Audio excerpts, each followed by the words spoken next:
اللہ من الشیطان الرجیم بسم اللہ الرحمن الرحیم۔ ابھی جناب عثمان بزدار صاحب نے فرمایا ہے کہ جناب ہم نے راولپنڈی کے کچھ آفیسرز کو، سی ٹی او کو اور پتہ نہیں کس کو معطل کر دیا، اور اس کے بعد مری کے ڈی پی او کو معطل کر دیا، یعنی معاملہ ٹھپ ہو گیا۔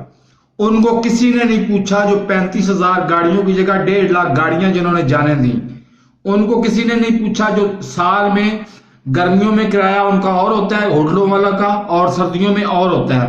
ان کو کسی نے نہیں پوچھا جن کے پاس ہوٹل تو ہیں، پارکنگ نہیں ہے۔ تو یہ سارے مسئلے حل نہیں ہوں گے تو ہم تو بے فکر اس لیے ہیں، اوپر اللہ ہے نا، اللہ دیکھ رہا ہے، اللہ قدرت انتقام لینے والی ہے، وہ انتقام ضرور لے گی۔ میرے اس چینل کو سبسکرائب نہیں کیا تو سبسکرائب کر لیں، ساتھ لگے بیل آئیکن کو دبا کے نوٹیفیکیشن کو آن کر دیں تاکہ ہر نئی آنے والی ویڈیو کا نوٹیفیکیشن آپ کو بر وقت ملتا رہے۔ اللہ حافظ۔